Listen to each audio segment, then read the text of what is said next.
Hello, this is Christopher Krensley, and this is my video report on the visualizations that I've completed thus far for my data visualization class.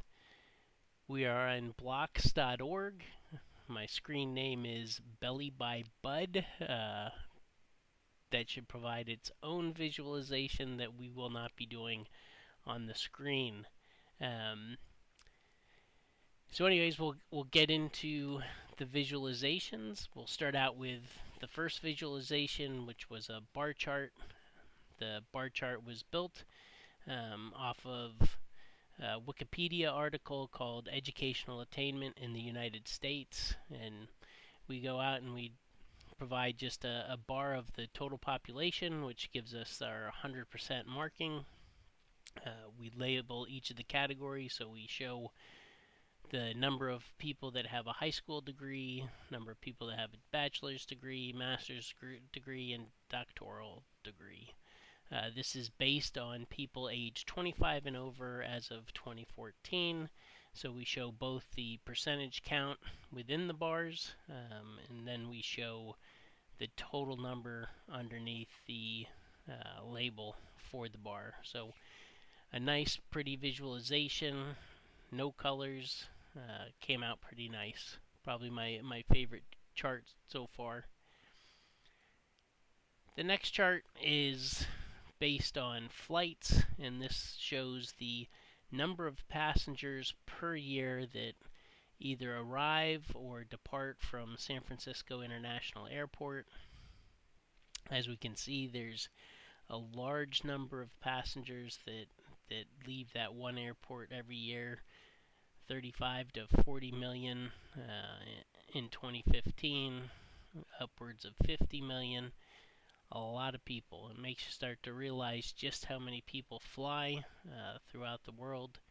We love it. I work for a company that builds jet engines, so the more people flying, the more engines used, the happier my company is. So we like the flights data. Simple bar chart, years on the x-axis and number of passengers on the y-axis. The next chart shows Connecticut SAT scores, and it's the percent of folks meeting the benchmark and the number of schools that were in that benchmark. We use two different groupings for 2012 and 2013, so we created a bar chart for one grouping, and then we created these stacked circles to show the difference. And for me, my goal is really to learn how to create and build markings, not necessarily make the best visualization out of the box as we learn this D3 package that I've become quite a big fan of. The next one was World Happiness Ranking. So here we have about 155 countries that there's a survey done by the World Happiness Report. That survey goes out and surveys people on a number of characteristics and tries to determine how happy each country is, and this is a visualization that shows how as GDP per capita increases, the happiness ranking for that country also increases. With the World Happiness Ranking data, it is the data set that I have chosen to do my final project with, so I'm excited about it. This was a download of data from Kaggle. Kaggle had a World Happiness Report. It was a file of 2017 data. I've actually gone out to the World Happiness Report site and downloaded the World Happiness data from 2008 through 2016. And that's the actual data set that I'll be using on my final project.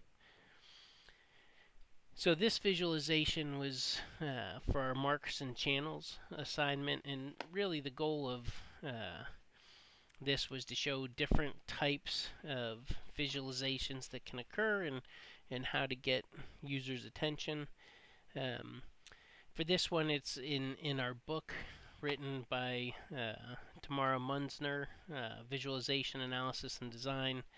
On page 101, it talks about categorical attributes. And when you use the identity channel, the most effective channel for categorical data is spatial region with color hue as the next best one. But then it talks about the motion channel is also effective, particularly for a single set of moving themes against a sea of static ones.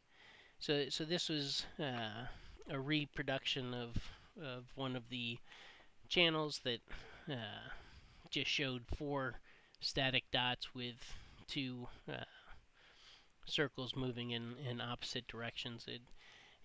Anything that starts to move is something that I find to be very enjoyable. And then the last one, this chart for the work that I do, I really focus on application development. So, you know, created the scatter plot, but really what I wanted to do is learn how to go and interact with the data set and change it on the fly as we go through and select different y and x axes. So, so this was a lot of fun for me. It's helping me to better understand and learn the D3 package and how it can be used. So anyway, so I am having a great time. I hope you enjoyed the visualizations, and check out my Blocks Belly by Bud page because it's the coolest name in the world. And we will talk to you all later. See you on the net.